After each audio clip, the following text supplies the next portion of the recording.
السلام علیکم ورحمۃ اللہ وبرکاتہ۔ الحمد للہ رب العالمین والصلاة والسلام علی المبعوث رحمة للعالمین وعلى آلہ واصحابہ الذین آمنوا به وعزروه ونصروه واتبعوا النور الذي انزل معه وعلى من تبعهم بإحسان إلى يوم الدين أما بعد فأعوذ بالله من الشيطان الرجيم بسم الله الرحمن الرحيم سبحان الذي أسرى بعبده ليلا من المسجد الحرام إلى المسجد الأقصى الذي باركنا حوله لنريه من آياتنا إنه هو السميع البصير۔ محترم حضرات، یہ مہینہ رجب کا ہے، اپنے اختتام پہ ہے، اور اسی مہینے کی 27ویں شب کو معراج کا واقعہ پیش آیا تھا، جیسا کہ زیادہ تر مورخین کا یہ ماننا ہے اور بھی تاریخوں کا ذکر کیا گیا ہے، جو انشاءاللہ اسی پیر کو گزارنے کے بعد جو رات آئے گی پیر اور منگل کے درمیان، وہ رات ہوگی۔ ہم سب جانتے ہیں کہ اس رات میں جاگنے کی الگ سے کوئی فضیلت حدیث میں نہیں آئی ہے، اور نہ اس کے ساتھ روزے کی کوئی اہمیت یا فضیلت حدیث میں آئی ہے، بلکہ برکتاً لوگ رکھ لیا کرتے ہیں، لیکن اس کا التزام کرنا، اسے سنت سمجھنا، اس کی پابندی کرنا گویا بدعت کے دائرے میں آ جائے گا، چونکہ حدیث میں اس میں روزے کا نہ حکم دیا گیا، نہ اس کا کوئی صحابہ کے درمیان عرف تھا اور اس کی عادت تھی۔ اس موقع سے رسول اللہ صلی اللہ علیہ وسلم کی سیرت طیبہ کا ایک بہت ہی خوبصورت اور انقلاب انگیز واقعہ ذکر کرنے کا موقع ملتا ہے، اور یہ سعادت حاصل ہوتی ہے۔ رسول اللہ صلی اللہ علیہ وسلم کی زندگی میں جو پہلا مرحلہ ہے مکی زندگی کا، مکی زندگی میں رسول اللہ صلی اللہ علیہ وسلم کو ٹھکرایا گیا، اور ظاہری سہارے بھی آپ کے جو حضرت ابو طالب کی شکل میں ہوں، جن کی وجہ سے بنو ہاشم کے لوگ آپ کا خیال کرتے تھے، یا حضرت خدیجہ کی وجہ سے ہو کہ جو ایک بہت ہی کامیاب تاجر تھیں حضرت خدیجہ رضی اللہ عنہ، ان کا ایک اثر تھا، ان کا امپیکٹ تھا اس سوسائٹی پر، ان کا بھی لحاظ کہیں کہیں ہو جایا کرتا تھا۔ لیکن جب جو ظاہری سہارے تھے، یہ دونوں ایک کے بعد ایک ہی سال میں، جس کو عام الحزن کہا جاتا ہے، اسی سال حضور صلی اللہ علیہ وسلم کے نبی بنے ہوئے جس وقت کئی سال گزر چکے تھے، اس وقت یہ واقعہ پیش آیا۔ اس کے بعد حضور اکرم صلی اللہ علیہ وسلم کو طائف جانے کا حکم دیا گیا کہ اگر مکے کے لوگ نہیں مانتے تو آپ ثقیف اور طائف کے لوگوں سے ملاقات کریں۔ وہاں آپ صلی اللہ علیہ وسلم کو ٹھکرایا گیا، اور بہت ہی سخت ترین معاملہ آپ کے ساتھ کیا گیا۔ اس سے زیادہ تکلیف دہ سیرت میں کوئی واقعہ پیش نہیں آیا کہ حضور اکرم صلی اللہ علیہ وسلم ہمدردی میں ان کے پاس گئے، اور انہوں نے بہت ہی زیادہ وحشیانہ سلوک آپ صلی اللہ علیہ وسلم کے ساتھ کیا، جو ایک عام انسان کے ساتھ بھی روا نہیں تھا۔ وہ نبی امی صلی اللہ علیہ وسلم کی گستاخی کی گئی، آپ کی بے احترامی کی گئی، اور اللہ کی طرف سے اس کی بہت سخت سزا دی جاتی۔ اگر حضور صلی اللہ علیہ وسلم رحمۃ للعالمین نہ ہوتے تو پہاڑوں کو ٹکرا کر ان کو پیس دیا جاتا، ختم کر دیا جاتا، لیکن رسول اللہ صلی اللہ علیہ وسلم نے یہ امید ظاہر فرمائی کہ ہو سکتا ہے ان کی آئندہ نسل میں اچھے لوگ آئیں، ایمان لائیں، ہدایت کے راستے پر آ جائیں، ان کو باقی رہنے دیا جائے۔ رسول اللہ صلی اللہ علیہ وسلم کو جب زمین کے لوگوں نے ٹھکرایا، اپنوں نے، غیروں نے، وہ لوگ بھی کہ جو سردار تھے، کچھ حیثیت والے تھے، وہ لوگ بھی جن کو سماج میں 2 ٹکے کی حیثیت حاصل نہیں تھی، کوئی ان کی کوئی امیج نہیں تھی، وہ نبی امی صلی اللہ علیہ وسلم کی شان میں گستاخیاں کر رہے تھے۔ اللہ تعالیٰ نے جب حضور صلی اللہ علیہ وسلم کی جو دعا سامنے آئی تو اللہ نے دیکھا کہ زمین والے ٹھکرا رہے ہیں، آپ آئیے، آپ ہمارے پاس آئیے، ہم آپ کا استقبال کریں گے، ہم دنیا کو دکھا دیں کہ ہم آپ سے کتنی محبت کرتے ہیں، فرشتے آپ سے کتنی محبت کرتے ہیں۔ اور وہ تمام انبیاء علیہم الصلاۃ والسلام جو حضرت آدم سے حضرت عیسیٰ تک آئے تھے، وہ سب آپ کے پیچھے کھڑے ہو کر نماز پڑھیں گے، اور ان لوگوں کو اپنی اوقات سمجھ میں آ جائے گی کہ کتنا بڑا تحفہ، کتنی بڑی نعمت، کتنی بڑی ہدایت کا ذریعہ اللہ تعالیٰ نے تمہیں دیا، اور تم اس کی بے حرمتی کر رہے ہو، اس کو ٹھکرا رہے ہو۔ اس موقع سے حضور اکرم صلی اللہ علیہ وسلم کی وہ دعا بھی یاد آتی ہے جو طائف سے واپسی کے وقت بہت ٹوٹے ہوئے دل کے ساتھ حضور صلی اللہ علیہ وسلم نے اللہ کی بارگاہ میں کی تھی۔ اس کا لفظ لفظ اللہ کی محبت میں ڈوبا ہوا ہے، اپنی بیچارگی، عاجزی کا اظہار، اللہ سے امید، کوئی شکایت نہیں، تمام پریشانیوں کے باوجود اللہم الیک اشکو ضعف قوتی وقلت حیلتی وہوانی علی الناس یا ارحم الراحمین، اے ارحم الراحمین، میں آپ سے آپ کی بارگاہ میں اپنی شکایت رکھتا ہوں۔ اللہم الیک اشکو، کس بات کی شکایت؟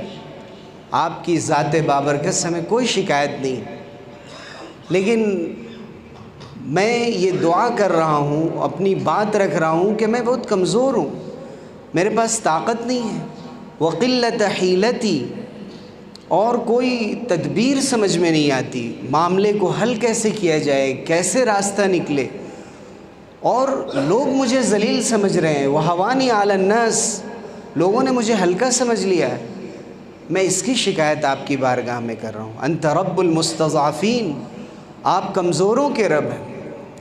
ان لم یکن بک غضب علی فلا ابالی، اگر آپ مجھ سے ناراض نہیں ہیں تو مجھے کسی چیز کی پرواہ نہیں، غیر ان عافیتک ہی اوسع لی، لیکن اگر آپ عافیت سے رکھیں تو میرے لیے زیادہ گنجائش کی بات ہوگی، مجھے زیادہ آسانی مل جائے گی۔ پھر اللہ کی پناہ میں آئے، اعوذ بنور وجہک الذی اشرقت لہ الظلمات وصلح علیہ امر الدنیا والآخرہ من ان ینزل بی غضبک او یحل علی السخط لک العتبى حتی ترضى ولا حول ولا قوة الا باللہ، میں پناہ مانگتا ہوں اللہ تعالیٰ کے اس نور سے جس سے آسمان اور زمین کی تاریکیاں دور ہو جاتی ہیں، روشنی پھیل جاتی ہے، اور دنیا اور آخرت کے سارے معاملے اس کے ذریعے سے سدھر جاتے ہیں، کام بن جاتے ہیں۔ میں اس نور کے واسطے سے پناہ چاہتا ہوں کہ میرے اوپر آپ کا غضب نازل نہ ہو، آپ مجھ سے ناراض نہ ہوں، کہیں آپ کی پکڑ میرے اوپر نہ آ جائے۔ لک العتبہ، لیکن اے اللہ رضامندی تو آپ ہی کے لیے، حتی ترضیٰ، جب تک کہ آپ راضی نہ ہو جائیں ہم آپ کو مناتے رہیں گے۔ کوئی طاقت اور قوت آپ کے بجائے ایسی نہیں ہے جو نقصان پہنچا سکے یا میرا ساتھ دے سکے، صرف اور صرف آپ کی طاقت اور قوت پر مجھے بھروسہ ہے، آپ کی محبت پر ناز ہے، آپ کی توجہ کی امید ہے۔ بس اس عاجزی کی جو دعا تھی آپ غور کیجئے کہ حضور صلی اللہ علیہ وسلم خود ٹوٹے ہوئے، ستائے ہوئے، گھر سے نکالے ہوئے، اور اس موقع سے عاجزی کا یہ حال ہے کہ اللہ کے سامنے بار بار اس بات کا حوالہ دے رہے ہیں کہ اللہ آپ ہم سے ناراض تو نہیں ہیں، اور آپ روٹھ تو نہیں گئے، اگر آپ خوش ہیں تو میں سمجھ جاؤں گا کہ یہ سب آپ کی جانب سے امتحان ہے، اور میں اس امتحان میں کامیاب ہونے کی کوشش کروں۔ اللہ تعالیٰ نے حضور اکرم صلی اللہ علیہ وسلم کو بلایا، خواب میں نہیں بلایا جیسا کہ بعض لوگوں کا خیال ہے کہ خواب میں بلایا، اور اس میں حضرت عائشہ رضی اللہ عنہا اور حضرت معاویہ رضی اللہ عنہ کی بھی روایت ہے لیکن چونکہ اس وقت حضرت عائشہ حضور صلی اللہ علیہ وسلم کے نکاح میں نہیں آئی تھیں، بہت چھوٹی تھیں، حضرت معاویہ بھی اس وقت اسلام نہیں لائے تھے، اور انہوں نے حضور صلی اللہ علیہ وسلم سے کوئی حوالہ نہیں دیا ہے، قیاس کیا ہے کہ ہو سکتا ہے کہ یہ واقعہ خواب کا ہو، یہ واقعہ روحانی طور پر پیش آیا ہو، روح نے سفر کیا ہو۔ لیکن زیادہ تر صحابہ، اور اسی لیے اس کو جمہور کا قول کہا جاتا ہے، یعنی تمام ہی صحابہ اس بات کے قائل ہیں کہ جسم کے ساتھ آپ کا سفر ہوا اور بیداری کی حالت میں ہوا، آپ نے خواب نہیں دیکھا تھا۔ اگر خواب کی بات ہوتی تو نہ مشرکین کو کوئی اعتراض ہوتا،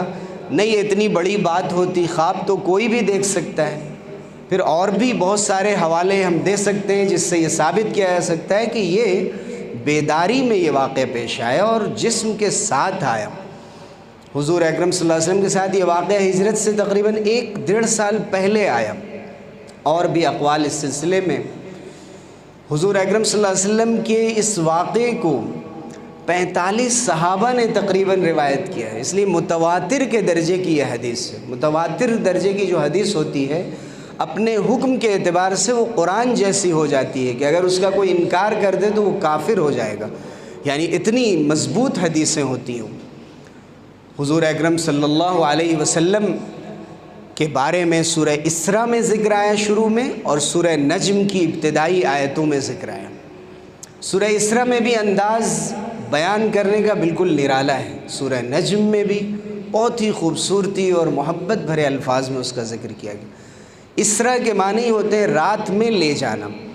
چونکہ پہلا واقعہ جو پیش آیا مسجد حرام سے مسجد اقصیٰ جانے کا، یہ رات کا سفر اور یہ زمینی سفر ہے، اور مسجد اقصیٰ سے جو آسمان کا سفر ہے وہ آسمانی سفر ہے۔ تو اسراء رات میں لے جانے کو کہتے ہیں، اور معراج میں اشارہ اس طرف ہے، عروج کے معنی اوپر کی طرف اٹھنا اور اوپر کا سفر کرنا۔ معراج جس ذریعے سے اوپر کا سفر کیا جائے اور اوپر چڑھا جائے، لیکن اب معراج اس واقعے کا نام دے دیا گیا، چونکہ حضور صلی اللہ علیہ وسلم نے حدیث میں فرمایا عُرِجَ بِی إِلَى السَّمَاءِ، مجھے آسمانوں کی طرف اٹھایا گیا، اور صحیح بخاری اور مسلم کی بھی روایت۔ قرآن نے ذکر کیا سبحان الذی اسریٰ بعبدہ، پاک ہے وہ ذات، اور بہت اہتمام سے ذکر کیا جا رہا ہے کہ پاک ہے وہ ذات، وہ کسی بھی عیب سے پاک ہے، وہ اس عیب اور کمزوری سے بھی پاک ہے کہ اپنے بندے کو اپنی قدرت سے چند لمحوں میں آسمانوں کا سفر بھی نہ کرا سکے۔ یعنی اللہ تعالیٰ کی قدرت بہت بڑی ہے، اگر کوئی اپنے عقل سے سوچ رہا ہے کہ یہ کیسے ہو سکتا ہے تو قرآن نے اشارہ سبحان، اللہ کی ذات بہت پاک ہے،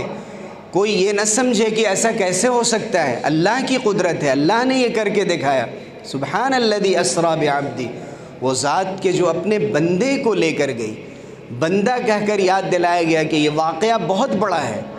لیکن اس کی وجہ سے نبی خدا کے درجے کو نہیں پہنچ جائیں گے، وہ بندے ہی رہیں گے، بندوں میں سب سے اعلیٰ درجے کے بندے۔ اسریٰ بعبدہ لیلا من المسجد الحرام الی المسجد الاقصیٰ، مسجد حرام سے مسجد اقصیٰ لے کر گئی۔ مسجد حرام کی اہمیت بتا دی گئی کہ مسلمانوں کے لیے کتنا ضروری ہے اس کا تحفظ کرنا، اس سے تعلق رکھنا، حج و عمرے کے لیے جاتے رہنا، اور دوسری طرف مسجد اقصیٰ، اگر اللہ تعالیٰ چاہتا تو راست طور پر آسمانوں میں بلا لیتا، لیکن مسجد اقصیٰ لے جایا گیا تاکہ بتایا جائے کہ یہ دونوں ابراہیمی مرکز ہیں، یہ بھی حضرت ابراہیم کا مرکز ہے، حضرت اسماعیل کے واسطے سے جس خاندان میں حضور صلی اللہ علیہ وسلم آئے، اور وہ حضرت اسحاق کے واسطے سے جہاں اکثر انبیاء آئے، دونوں قبلے تھے، پہلے مسجد اقصیٰ اور پھر مسجد حرام کی طرف لایا گیا، اور اس سے پہلے ہمیشہ سے مسجد حرام کو قبلہ بنایا گیا تھا۔ تو اللہ تعالیٰ نے قبلتین کو ملا دیا، دونوں کو مسلمانوں کو گویا یہ سبق دیا کہ حضور اکرم صلی اللہ علیہ وسلم یہ نبی القبلتین ہیں، دونوں قبلے کے نبی ہیں، مشرق و مغرب کے نبی ہیں، شمال جنوب کے نبی ہیں، پوری انسانیت کے نبی ہیں، کالے اور گورے کے، یہ کسی قبیلے اور خاندان کے نبی نہیں ہیں جیسے پچھلے انبیاء آ کر گزرے، بلکہ عالمی نبوت کا اعلان تھا، اور اس امت کے لیے اعلان تھا کہ یہ عالمی امت ہے اور پوری دنیا میں توحید کا پیغام پہنچانے کے لیے اس کو بھیجا گیا ہے۔ اور مسجد اقصیٰ کی اہمیت بتائی دی گئی کہ یہ اس وقت تو مسجد نبوی تھی نہیں، بعد میں مسجد نبوی کا بھی اس میں اضافہ ہوا کہ یہ 3 ایسی جگہیں ہیں جہاں نمازوں کا ثواب بھی بڑھا دیا گیا اور جہاں عبادت کی نیت سے جانے کو جائز قرار دیا گیا بلکہ فضیلت کی بات قرار دیا گیا۔ عبادت کی نیت سے ان 3 جگہوں کے علاوہ اور کہیں کا سفر نہیں کیا جائے گا۔ لا تشد الرحال الا الى 3 مساجد، مسجد اقصیٰ کو یاد رکھنے کی تعلیم دی گئی۔ حضور اکرم صلی اللہ علیہ وسلم اور دوسرے انبیاء آپس میں غیر نہیں ہیں، بھائی بھائی ہیں، یا باپ اور بیٹے کا رشتہ ہے، یا یہ سب بنو علات ہیں، یہ سب ایک باپ سے چلے ہیں۔ حضور اکرم صلی اللہ علیہ وسلم کے لیے اہتمام یہ کیا گیا کہ حضرت جبرائیل علیہ السلام کو لایا گیا، ان کو بلایا گیا۔ حتیم میں حضور صلی اللہ علیہ وسلم آرام فرما رہے تھے، یہ حضرت ام ہانی کے گھر پر آرام فرما رہے تھے، جو حضور اکرم صلی اللہ علیہ وسلم کی چچا زاد بہن تھی، حضرت علی رضی اللہ عنہ کی سگی بہن۔ وہاں سے حضرت جبرائیل علیہ السلام نے جو سفر کا آغاز کیا ہے تو پہلے حضور صلی اللہ علیہ وسلم کے سینہ مبارک کو چاک کیا، شق صدر کا معجزہ پیش آیا، اور چاک کرنے کے بعد سینے کو، دل کو آب زمزم سے دھو کر اسے پھر سے وہاں لگایا، اور ایک تشت لایا گیا جو سونے کا تشت تھا، اور اس کو ایمان اور حکمت سے بھر دیا گیا اور حضور صلی اللہ علیہ وسلم کے سینے میں انڈیل دیا گیا۔ یہ سب باتیں ہماری عقل میں چاہے نہ آئیں، اشارے ہیں اللہ کی جانب سے کہ نبی آخر الزماں صلی اللہ علیہ وسلم یہ عام انسانوں کی طرح نہیں ہے، اور آپ صلی اللہ علیہ وسلم کو بھی اطمینان دلایا جا رہا تھا کہ آگے بہت سے مرحلے آئیں گے جو عقل میں نہیں آئیں گے۔ آپ کا دل جب سلامت رہ گیا، آپ کو کوئی تکلیف نہیں پہنچی، سینہ چاک کیا گیا، کوئی خون نہیں نکلا، کوئی پریشانی نہیں ہوئی، تو آگے کے جو سفر ہوں گے اس میں بھی ڈرنے گھبرانے کی کوئی ضرورت نہیں ہے۔ اور پھر وہاں سے خاص سواری لائی گئی، براق نامی سواری لائی گئی جو بڑی لمبی سفید سواری تھی، ابیض طویل، اور وہ گدھے سے ذرا بڑی اور خچر سے ذرا چھوٹی، اور اس سواری کا یہ حال تھا کہ وہاں قدم یہ رکھتی تھی کہ جہاں پر اس کی نظر جاتی تھی۔ تیز رفتار، اور برق کے معنی بجلی کے ہوتے ہیں کہ جو فی سیکنڈ 3 لاکھ کلومیٹر کا سفر کرتی ہے، اور نہ جانے اس برق رفتار سواری کا کیا حال ہوگا۔ تو حضور اکرم صلی اللہ علیہ وسلم کو اس پر بٹھایا گیا اور وہاں سے مسجد اقصیٰ لے جایا گیا۔ دونوں طرح کی روایتیں ہیں کہ مسجد اقصیٰ میں پہلے سے انبیاء علیہ السلام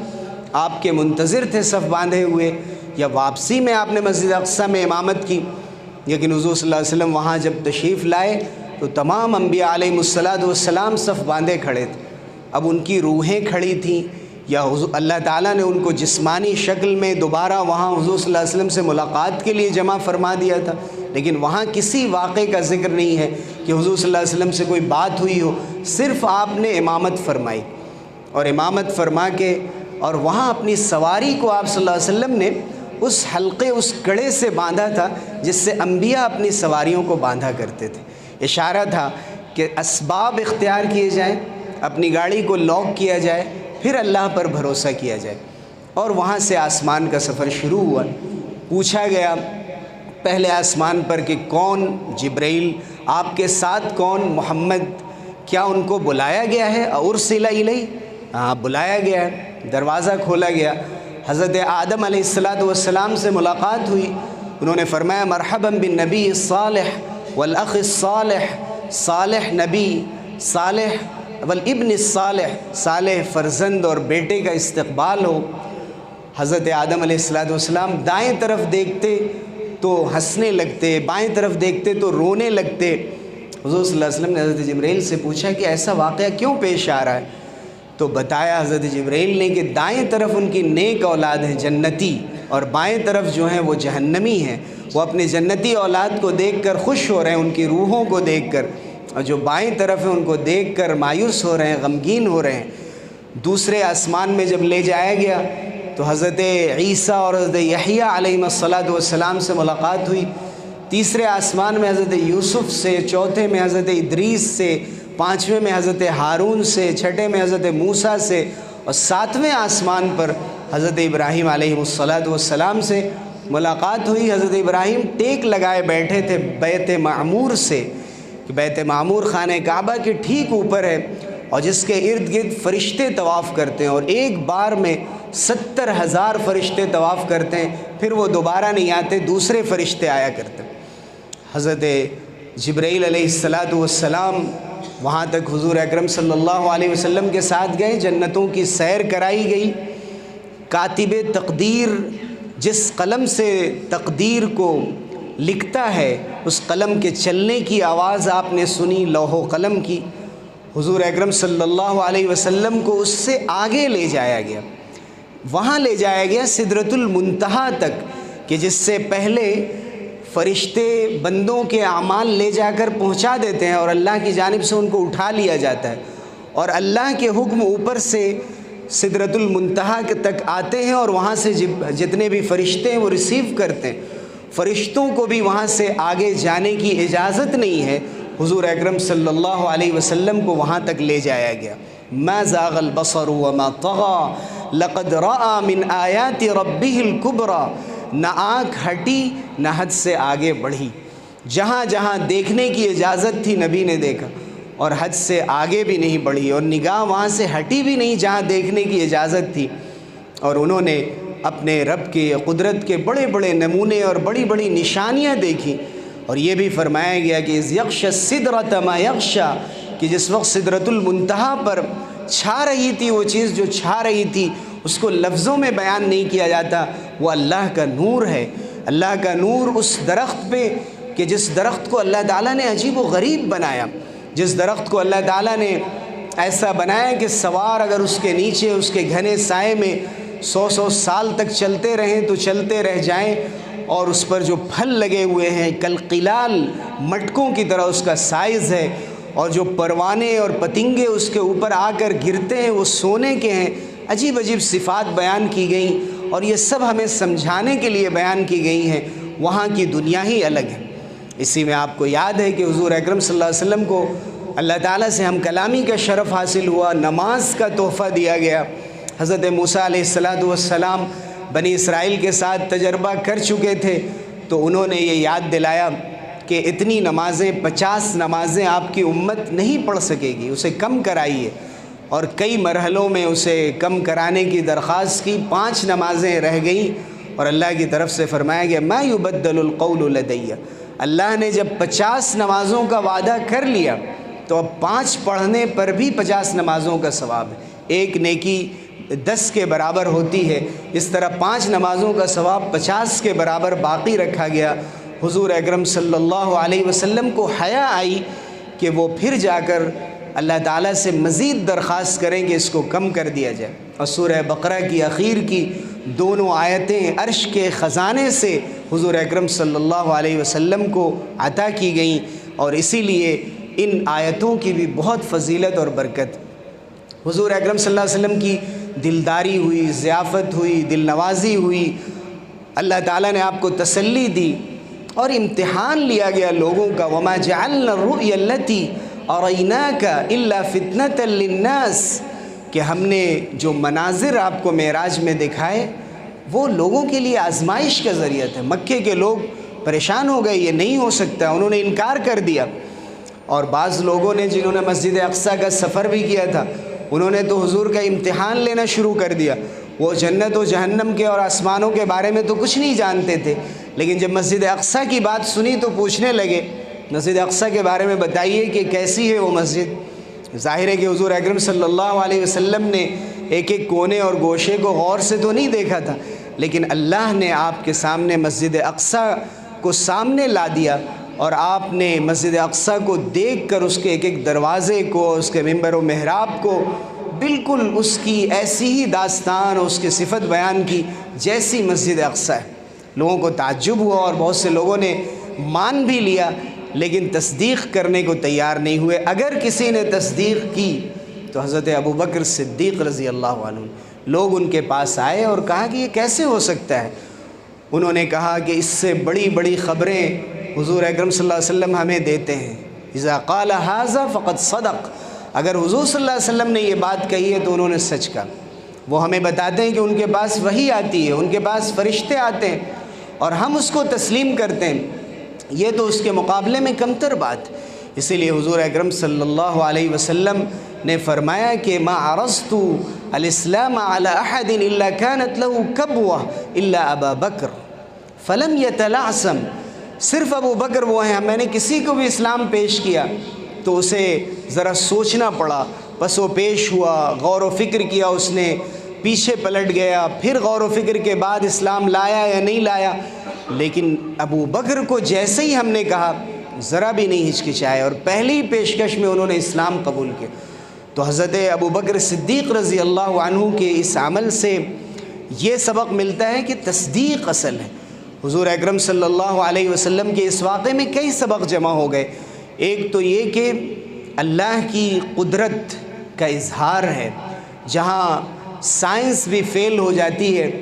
اور ان میں سے بہت سی تھیوریز ایسی ہیں جو اس کو جھٹلا دینے والی ہیں اور بہت سی تھیوریز ایسی ہیں جو اس کو سپورٹ کرتی ہیں، لیکن جہاں پر سائنس ناکام ہو جاتی ہے اس سے آگے، اس سے بہت بڑی قدرت اللہ کی ہے۔ پھر یہ بتایا گیا کہ اصل جو انسان کی معراج ہے وہ اس کی عبدیت ہے، اللہ کا نیک بندہ ہونا ہے، اللہ کے نیک بندوں میں شامل ہونا ہے۔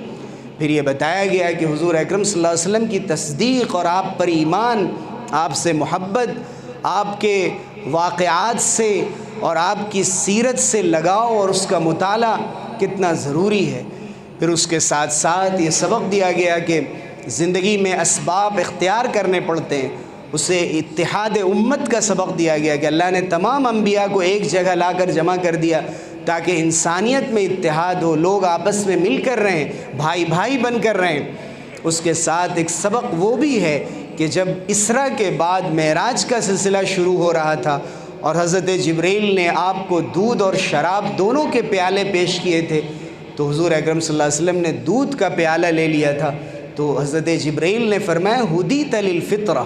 کہ آپ کو فطرت کی ہدایت دی گئی اور اس امت کو یہ پیغام دیا گیا کہ وہ حرام سے، خصوصاً شراب نوشی سے اپنے آپ کو بچائیں اور صحت کی بھی حفاظت کریں اور ایسی چیزوں کا استعمال کریں کہ جس سے ان کے جسم کو اور دل و دماغ کو تقویت ملتی ہوں۔ تو اس واقعے کے اندر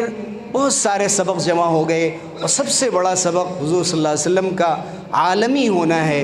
اور عالمی نبوت کا اعلان ہے۔ ہماری سب سے بڑی سعادت یہ ہے، ہماری سب سے بڑی معراج یہ ہے کہ ہم اپنے آپ کو نمازوں سے وابستہ کر لیں اور حضور صلی اللہ علیہ وسلم کے قدموں پہ نثار ہو جائیں۔ تیری معراج کہ تو لوح و قلم تک پہنچا، تیری معراج کہ تو لوح و قلم تک پہنچا اور میری معراج کہ میں تیرے قدم تک پہنچا۔ آمین وآخر دعوانا الحمدللہ رب